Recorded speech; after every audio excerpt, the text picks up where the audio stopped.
So coming to the sample collection, if the children are expectorating the sputum, we will do the sputum examination. Okay, so a good sputum sample should be between 2 to 5 ml in volume. Early morning is the best time to collect the sputum sample because there will be minimal amount of mixing with the oral or oropharyngeal secretions.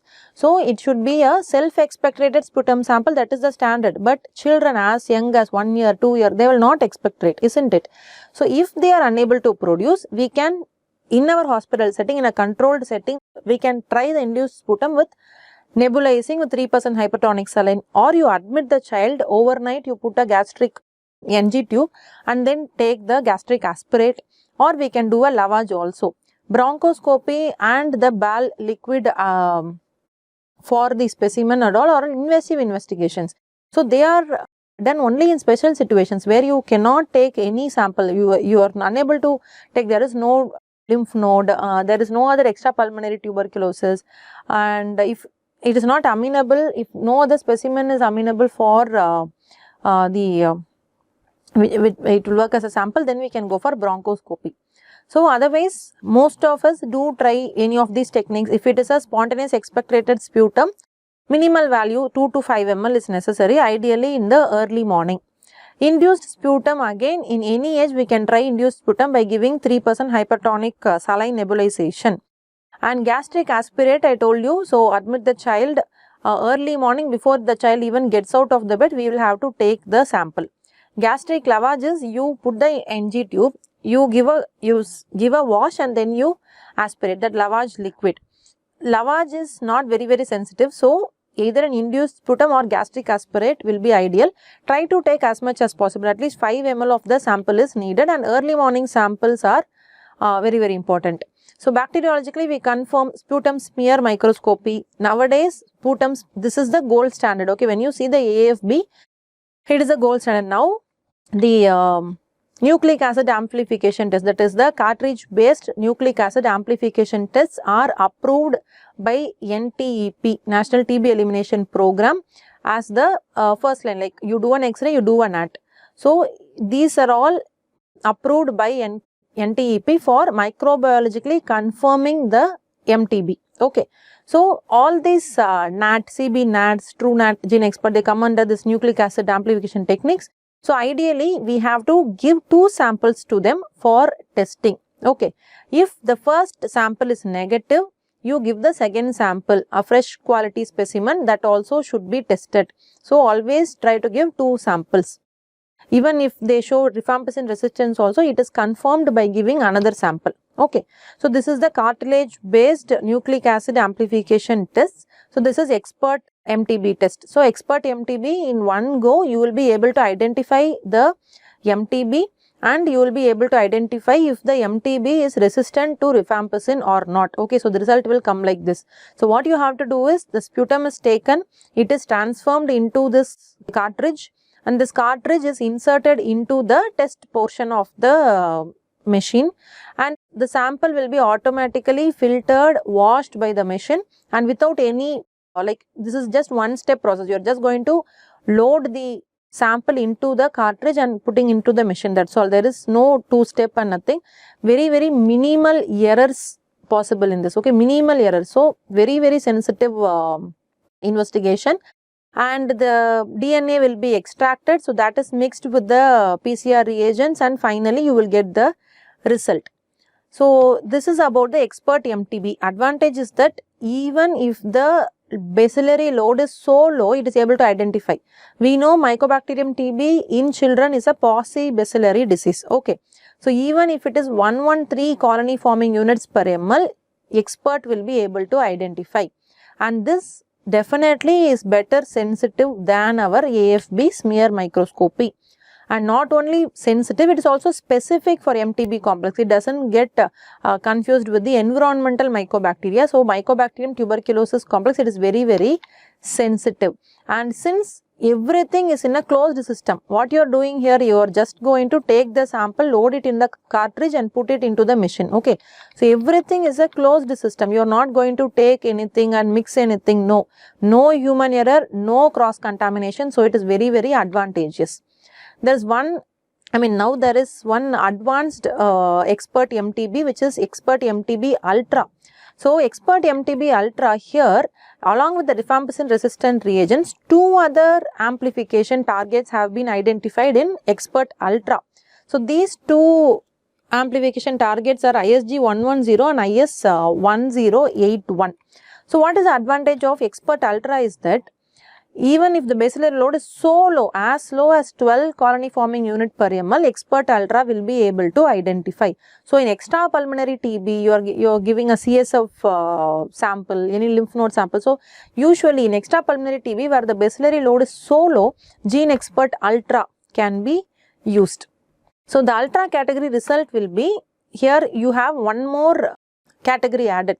Okay, so in Xpert MTB you have up to high, medium, low, very low only. This trace comes in Xpert Ultra only. So, in case of extrapulmonary TB, you have this as a result. It's showing that, okay, trace amounts of MTB is detected. What you do is run the test again with a different sample. If that is also showing trace, then you treat the patient as an extrapulmonary TB. Okay, so these are all the latest advancements. So, yeah, the same thing. And yeah, so performance of Ultra versus Gene Xpert MTB. So, Ultra has 5% higher sensitivity, which means even the bacillary load is so low, it is able to identify. But the specificity is lower. This is one point of concern here, because even if there is a dead bacteria still in the system, that is also identified by the Xpert Ultra as trace. So, this is the reason for the lower specificity. So, whenever there is a result as trace detected, we have to repeat with a new specimen, that is all. So, this is Truenat. Truenat is also a cartilage based nucleic acid amplification technique. This is by the company Molbio Diagnostics. So, this is based in India. So, they are Goa based company. So, when compared to the Xpert MTB, Xpert MTB Ultra. So, this is an Indian based brand and it is a chip based real time PCR based technique. So, here also we can detect Mycobacterium tuberculosis along with the rifampicin resistance, but it is a 2-step technique. So, the first step will be to extract the DNA and the next step will be to load it into the cartridge and see for the presence of TB along with the rifampicin resistance. But the results are nevertheless, it is obtained in 1 hour. And the advantages of Truenat is that it does not need any expensive air conditioning rooms to be kept. It is very, very portable. So, whenever we plan for any community camps, this can be used. And the disadvantage is that it is when the samples have to be centrifuged and then it has to be loaded. Okay, so that is the one disadvantage and needs a trained technician to operate. So, in the Gene Xpert or Xpert Ultra, we just have to collect the sample and put it in the cartridge and the work is done. Okay. So, what about cultures? So, previously we were talking about all the cultures, solid culture, LJ medium, liquid cultures, mycobacterial growth indicator tube, isn't it? It's still, cultures are the gold standard, but cultures take a lot of time. Look at the solid medium, LJ medium culture here. So, LJ medium growth will take, for the result to come, it takes up to 12 weeks. Okay, first is to detect the TB, it for at least 2 weeks to 8 weeks for detection of the TB. Okay, and next 2 weeks is for drug susceptibility testing. So, total turnaround time for the solid medium will be 12 weeks. Whereas, the MGIT, that is automated mycobacterial growth indicator tube, the turnaround time has little bit reduced. It is for maximum 21 days. Okay, so the drug susceptibility testing is also done, and for testing pyrazinamide it takes around 21 days. So, this, when compared to the solid medium, the liquid media turnaround time has reduced. Okay, so nowadays we prefer MGIT. So, all these are used for drug susceptibility testing. Okay, MGIT is used for drug susceptibility testing. One more molecular diagnostic technique is the line probe assay. So, this line probe assay is also recommended by our NTEP, which is multiplex nucleic acid amplification technique. So, many nucleic acids can be amplified and simultaneously we can check for the resistance for many drugs. Okay, the line probe assay should be done only in smear positive cases. Okay, because the sensitivity is quite low. So, which you have to identify the smear positive specimens and do the line probe assay. Line probe assay will take time. It takes time around 3 to 4 days. So it has first line LPA and second line LPA. Okay. So first line LPA and second line LPA. What is first line LPA? In first line LPA, our first line drugs H, R, E, we can detect mutations for these drugs. In second line LPA, we can detect mutations for fluoroquinolones and the injectables, that is aminoglycosides. Result of LPA will look something like this. So the first line LPA, we will look at the resistance for H, R and E. So the rifampicin RPOB gene resistance will be checked. So the result will be, if the resistance is detected or inferred, we know that we can come to a interpretation that rifampicin will not be effective in that person. In isoniazid, two genes will be checked. One is a CAT gene and another one is a INHA. So if the resistance to high level isoniazid is detected, then we can understand that even though you are going to give isoniazid at high doses, it is not going to be effective. If the resistance to a low level of isoniazid is detected, we can try high level isoniazid in that particular patient and that is likely to be effective. But ethionamide and proteonamide are not effective. Okay. So coming to the second line LPA, where you check for GIR-A and GIR-B genes for fluoroquinolones. So the resistance pattern to levofloxacin, to moxifloxacin will be checked. So based on the reports, we will have to design or we will have to make the regimens for MDR or drug resistance TB.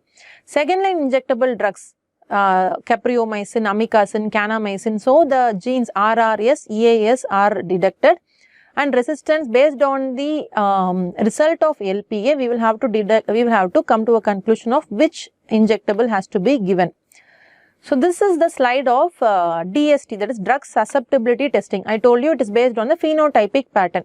So basically this is the plate of culture medium. So you have to apply the sputum mixture to the colored plate and incubate it. So you are going to see if there is growth of the Mycobacterium tuberculosis. So you are going to mark which is what quadrant. So this is the isoniazid quadrant, this is the rifampicin quadrant, this is the fluoroquinolone quadrant.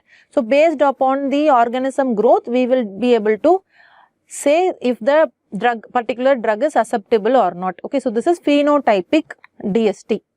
Okay, so there is a newer technique, that is genetic sequencing, the next generation sequencing, the whole genomic sequencing. It is used in many Western countries and it can be used in a high resource settings to determine the presence and the resistance of Mycobacterium tuberculosis. So there was one study from Bangladesh which used the stool specimen for Xpert Ultra. So the sensitivity and specificity when the stool specimen was used was just 58% sensitive, but specificity was 88%. Nevertheless, still Indian studies are lacking on usage of stool specimen, so we are currently not using it. Although WHO still mentions after sputum, gastric aspirate, nasopharyngeal aspirate, even stool as an initial diagnostic test. So we will have to wait for our Indian studies to come.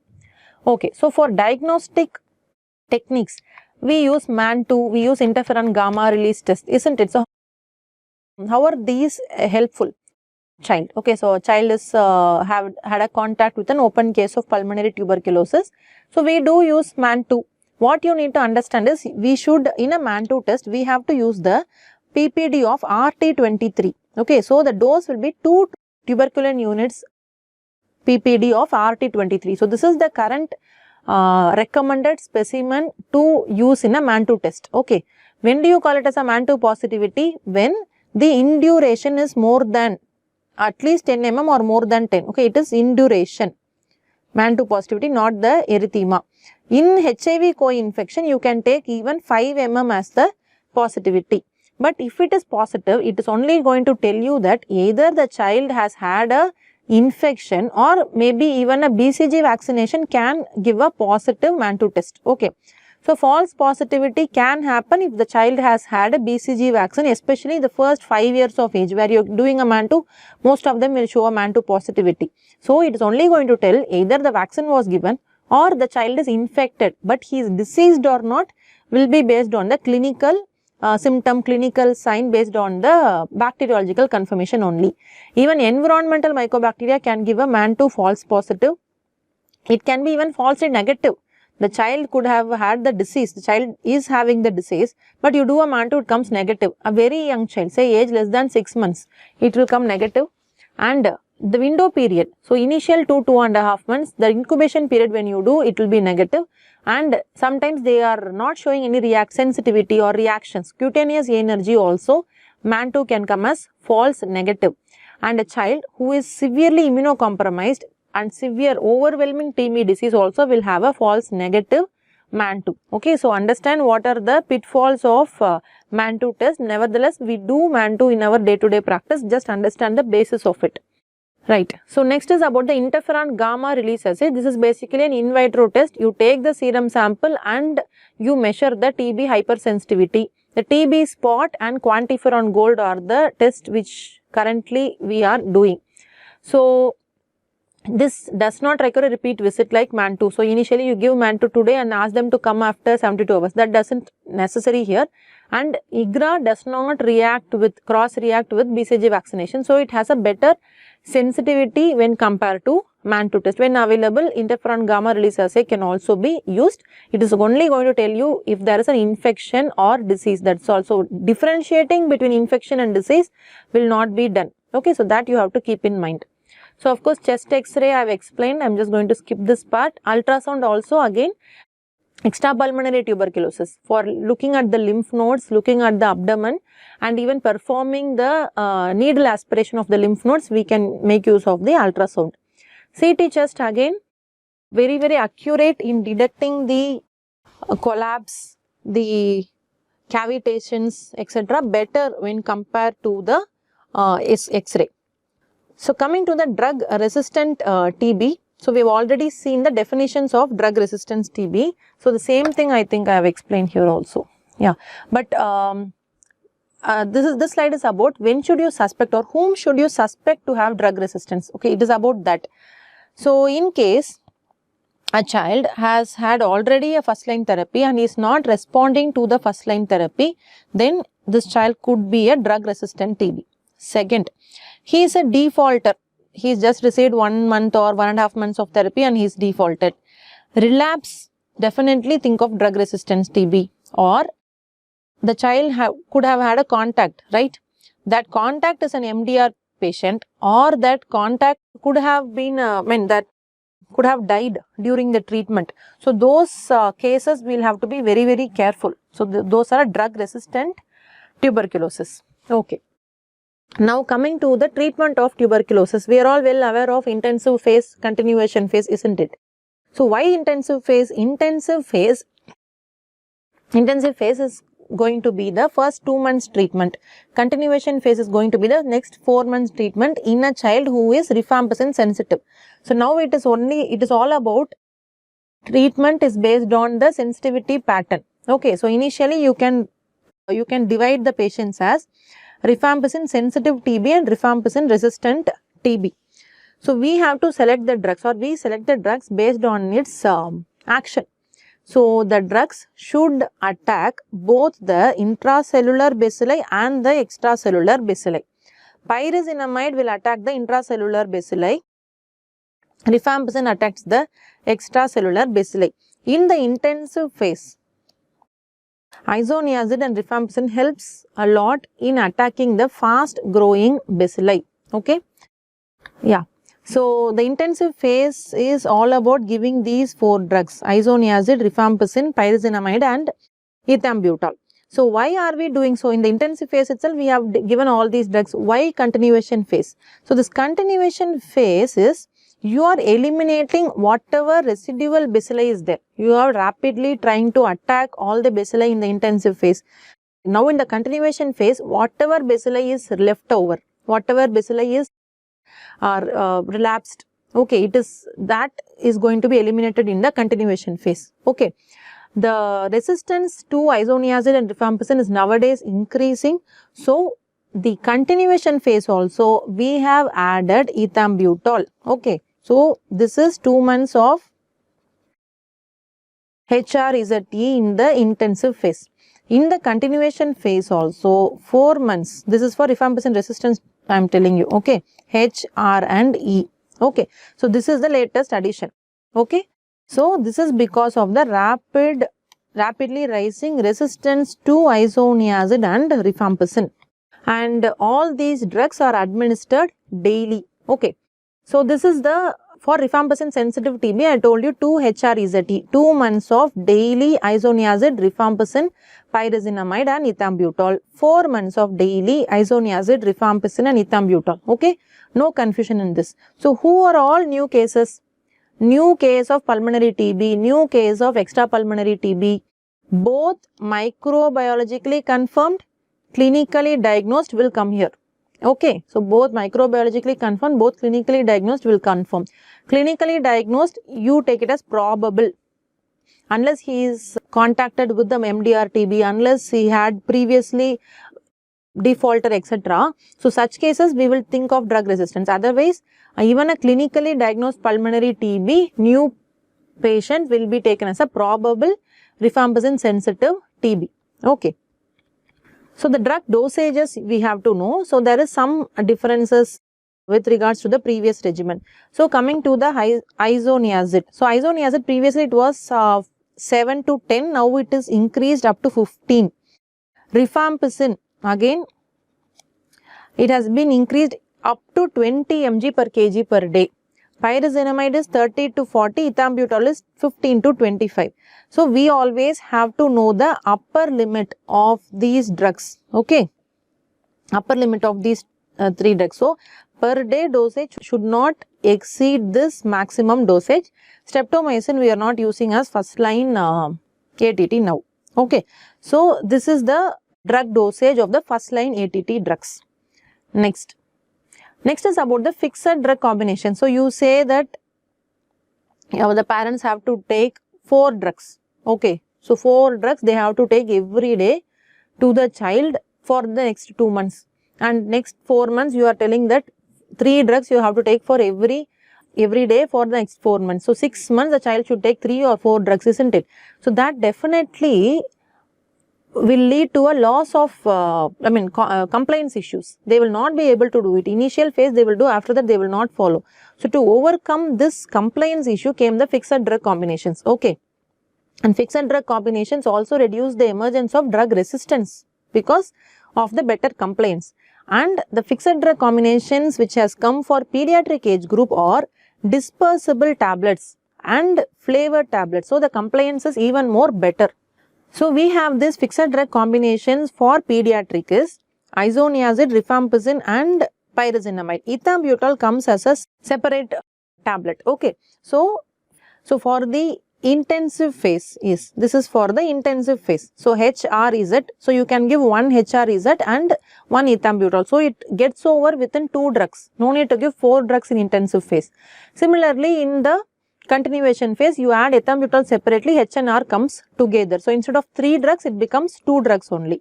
So, better compliance. So, fixed drug combinations are also based on the weight band. So, you have this as a reference. Say if the child is 10 kg, weighing 10 kg. So, you give 2P, that is 2P means P has H, R, Z and E. So, you give 2P and 2E. So, this is how you give. If they are more than 39 kg, use the fixed drug combination for adult. After 25 kgs, again it is meant that you give these 2 drugs, that is FDCs for pediatric, and then you add 1 adult. Okay, so this FDC can also be followed for ATT, right. So, the treatment regimen for drug sensitive TB I told you. Say if there is a isoniazid resistance, what you do? You should not give the isoniazid. So, instead of isoniazid, what you do here is you substitute with levoflox and increase the duration. So, instead of isoniazid, I have given levoflox here, rifampicin, pyrazinamide and ethambutol. You increase the duration of the total regimen to 9 months. From 6 to 9 months we can give. MDR-TB again, I am going to talk about MDR-TB separately in another presentation, but just remember for this presentation sake, there are shorter MDR-TB regimens and longer MDR-TB regimens, okay. So, shorter MDR-TB regimens, there are drugs which includes 6 months of levoflox and bedaquiline, So ethionamide, clofazimine, pyrazinamide, HE, and 5 months of levoflox, clofazimine, ZE. So how do we actually select this MDR-TB regimen? I'll show you. Before that, let me complete the CNS-TB. Again, CNS-TB, we know 2 months of intensive phase and 10 months of continuation phase. So it is a 1-year course. Nowadays, newer guidelines have come, especially based on a South African study. So in this, there is no continuation phase, as you can see here. 6 months only you are going to give the intensive phase, where you give HRZ and ethionamide. Okay. So this is based on a South African data, but I'm sure it is still not implemented in India, because we don't know this HRZ and ethionamide. They say high dose has to be given. So what exactly is the high dose? So it's still not implemented in India. As of now, the intensive phase 2 months, continuation phase 10 months is the one which is followed. But just understand this can come in the next year. Okay, so this can be implemented in the next year in India also. Okay, so one more recent advancement. There was one trial based on SHINE trial. So this is a multi-center trial. Even one of the centers in India also was a part of the SHINE trial. So you have, in case you have a non-severe TB, say example only a lymph node TB. So for lymph node TB, as per the SHINE trial, like for a non-severe TB, as per the SHINE trial, 4-month treatment is enough, they say. Okay, so 2 months you give HRZT, 2 months you give HR alone. So this also can be approved in India by the next year. So all these are the newer advances. Just make a note of it. So you might have questions on this. So SHINE trial, the South African study, etc. So just make a note on this. So WHO has given recommendations, but now we are waiting for approval in India. Okay. So I'll talk about some adjunctive therapies. So we know about pyridoxine. So whenever we start isoniazid for our kids, we also start with pyridoxine to prevent the peripheral neuropathy. Okay, so pyridoxine is given at 10 mg per day for the 6 months. Okay, for the 6 months throughout the regimen we give. Steroids, what about steroids? There are some indications for use of steroids in TB. We don't use in pulmonary TB, but in extrapulmonary TB like meningitis, pericarditis, miliary TB with alveolo-capillary block, Addison's disease, uveitis, and some more. Endobronchial TB, mediastinal compression, even in immune reconstitution inflammatory syndrome. So all these are indications for steroids. So what are the steroids that you are going to use in TB?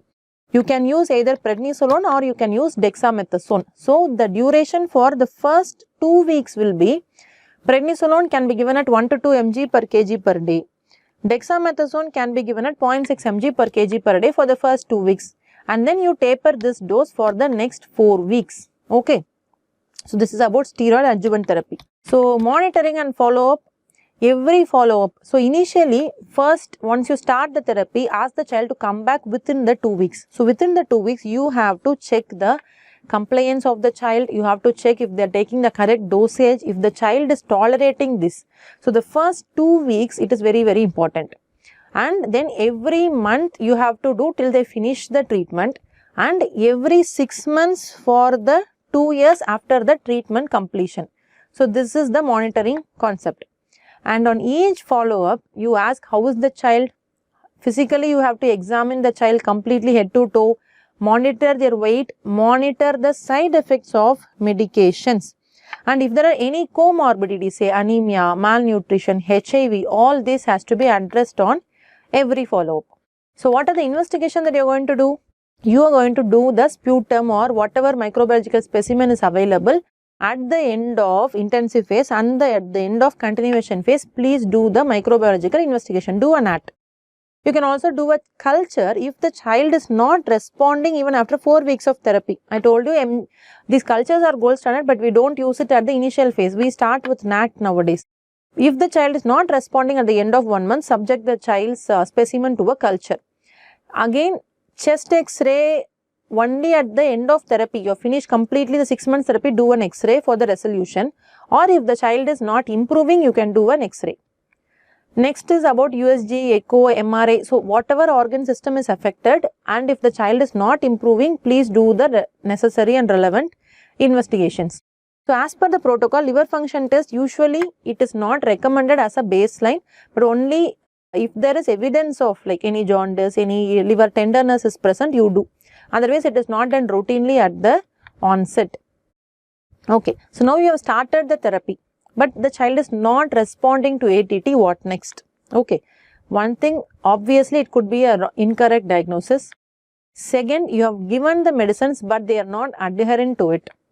Third, the dosage could be incorrect, or they are taking the dosages incorrectly, or the child is completely vomiting, he is not able to retain the drugs, or there could be some secondary bacterial infections or some comorbidity which we have left unaddressed, or it is a drug resistance case. Okay. And last one is the TB iris. So, granuloma formation, this is only because of the reconstitution of the immune system. So, the child is in an immunocompromised state. Once you have started ATT, it is a paradoxical reaction where the child is getting this immune reconstitution symptom. So, this has to be addressed separately.